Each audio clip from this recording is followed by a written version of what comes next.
I ain't where I want to be. I think I'm just in the position of when. You know what I mean? Like when? When is it going to happen? Not why hasn't it happened, or it's like when? When will it happen? It's going to happen, but when? Gregory Griffin, aka Greg G. For nearly 2 decades, he's been putting it down and doing his thing. Residing in New York City, repping Texas and Florida as home, he's made favorites like Northwest Flow, Unconditional, and Saturday Morning. He's worked alongside names like Tony Braxton, Slim Thug, and Bun B. The artist sat down for a moment to discuss his music, his influences, ideas on success, and waiting on his big break.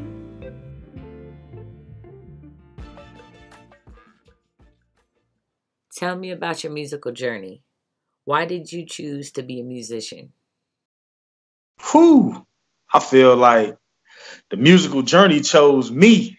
You know what I mean? Like, I grew up in a family of athletes. You know what I mean? Like, my family is an athletic family, but at the same time, like I was born with this disability, you know, and I wasn't, I never really seen the best, like, you know, like I'm legally blind, I got nystagmus, and I was born like that, but my parents never raised me to adhere to any of the things that supposed to be my disability, you know. And so, you know, with an older sister that I had, she was like all world and everything when it came to basketball. My little brother was just good at everything. For me, I just always wanted to cheer them on and to make sure that they were the best that they could be. And it was actually inspiring. So, you know, I just tried to give my hard work. And then when we moved to San Antonio, my mom had bought me a keyboard. You know, she said God had told her to buy a keyboard. And so I got the keyboard. She wanted me to play keys. And I ended up really not even knowing how to play the piano that well until I got in college. All I wanted to do was make beats. So I used to just come home from football practice and just figured it out, you know, and I just feel like the musical journey chose me. How do you define success?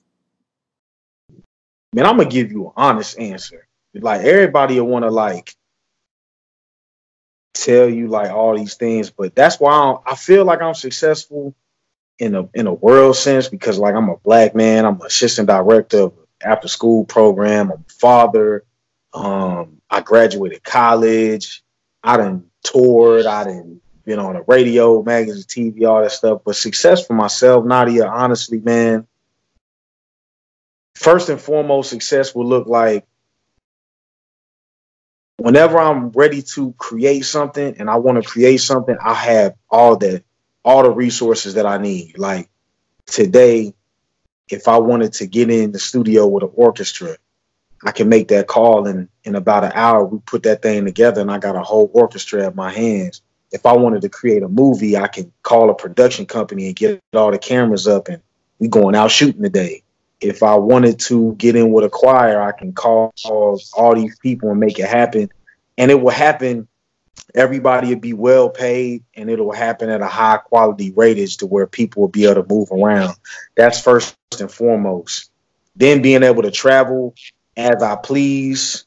So that, I guess that has a little bit to do with means and me being able to have, you know what I'm saying, that type of money to be able to, if I want to go see, like I'm off where I don't really got nothing to do for the rest of the day. I love to hop on a plane and go see my son. You know what I mean? I feel like I have talent to merit that type of flexibility, but that's not there. You know what I'm saying? So, you know, I would love that. And eventually, you know, making music, writing and producing and putting it out. And anytime that I wanted to put anything out, it's going to go all to all the right stages. I don't need to be the most famous, but I just want to know that when I create something, it's going to go out to the people and the people are going to have the opportunity to see it. I feel like that's the only thing that's been vacant from my career. I've never had a proper stage for anything. And if I had that stage, I would kill that. Like I would kill it. I know it. You know what I'm saying? Like every time that I've gotten a little piece of the stage, I blew it away. Like everybody loved it. You know what I'm saying? So where do you draw your inspiration from? Man, just life, like real life. Like I'm very passionate about individuality, people being themselves. I think that if you draw into who you are and tap into who you are, I think that nobody else can do you better than you can do you. So my main thing, especially in hip hop, like there's like special rules that I feel like all the greats have, even though it may have took them really difficult, the difficult road to get through, they all follow kind of like the same protocol, and that's be authentic first and foremost, and be themselves.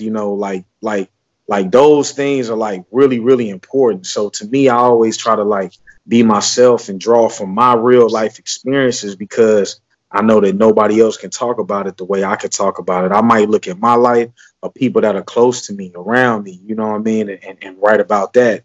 So that's where a lot of my inspiration comes from. Tell me about a special moment on your musical journey. There was a moment last year I got to perform at the She Is Free Women's Conference, and like, I got to perform in front of like maybe like 1,000, 2,000 women, you know what I mean? And like to just have them going and have everybody like light up the room with their phones and, you know what I'm saying, stuff like that. I think that was a moment that I always wanted to have. That was real special to me. But like the special moments in music is like really it's, and every time it's the same thing. It's my favorite feeling in the world. It's like when I know, and I know it, like when I make a beat or when I make something and it just sounds so new, so fresh, or exactly the way that I make it in my mind, like that's it. Like, wow, like I did that. Everything else kind of comes and goes. When I'm performing or when I'm doing stuff, I rarely am in the moment. Like I experience it afterwards. Like even that moment that I was talking about with the lights, I experienced it when I was editing my video. Like while I was doing it, I was performing. Like I wasn't there. Like I'm not present for that. And that's what I've been trying to work on a little bit more. You know what I mean? But yeah, like definitely always performing. Out of everything that I do, performing is my favorite thing to do. What makes your sound unique?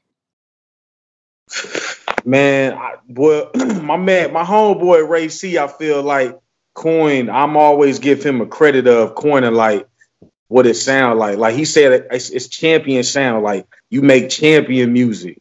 A lot of times I create things trying to get myself out of moods or trying to like pump myself up. So it always got that feel good sound. Like most of the time I've been tapping, my new project coming in, I've been trying to tap into other elements, but you know what I'm saying? It's always going to have that light at the end of the tunnel type sound. You know what I mean? Like everything going to be all right. And I always want my shit to jam. Like I want it to sound good. I want it to feel good. You know what I'm saying? So yeah.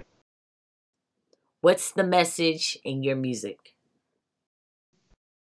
Man, when all else fails, love. And when that fails, love more, because love never fails. That's the name of my third album, but that's just literally what I feel like. Love is always the answer. It's at the forefront. And when I speak about love, for me, God is love.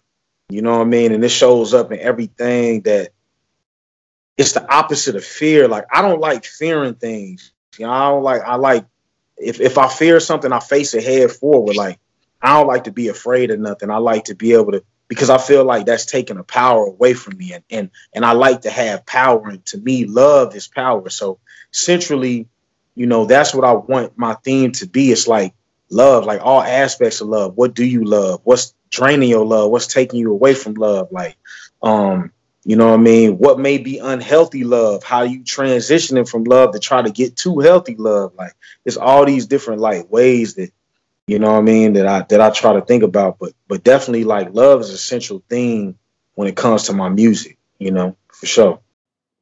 What is the best advice that you've ever received? Never stop, like never give up. There's two things. My dad, the best piece of advice, my dad say, you can't keep a good man down. And I'm a good man. And You know, things may look down, it's just like never quit. You know what I'm saying? Like never stop. And the second one is talent always finds its way out. And that was by my you know, one of my homeboy, Ray C. Those two sayings kind of like push me forward and get me going. You know, even through the tough times, you know, these past 6 years in New York City has probably been the toughest years of my career. And I don't think that I could make it without any of those statements. You know what I'm saying? Where do you see yourself in, say, 5 to 10 years? Like, I always answer that question for myself in my mind. This is where I want to be. This is what I want to do, because I'm a goal-oriented guy. But sometimes God blows that up. Like, he'll completely blow it up. And like, so now what I try to do is I just try to be present. So you can't really too much trip about it. Like, I could tell you in 5 years, this is where I want to be at. But man, I might be completely different. I think that in life, if we allow ourselves to detach from that stigma of what we want it to be, one, we'll be able to enjoy the day a whole lot more. And then two, when it does happen, it's going to be even bigger and better than probably what we ever thought of before. I never thought that I'd be doing video. I'm legally blind. But now I have a whole nother tool in my belt that really can't nobody really mess with me about. You know what I'm saying? Like, now I can create my own visuals. You know what I'm saying? To create visuals for others. So that's just another way that I'm able to pour into the world. If you would have asked me 5 years ago would I be doing that, I would have told you, hell no. Where can we go to find out more about Greg G? Go ahead, Greg. At everything. Go ahead, Greg. Instagram, go ahead, Greg. Facebook, go ahead, Greg. All that. Go ahead, Greg. Show eyes. Yeah, show eyes. Every day, man. Show up, show eyes. Yeah. You already know where I'm from. Okay, now say time, that's the home. That's break 'em all. We ain't playing around, that's TX to the bone. Man, hold up, as I'm coming down on boys out here.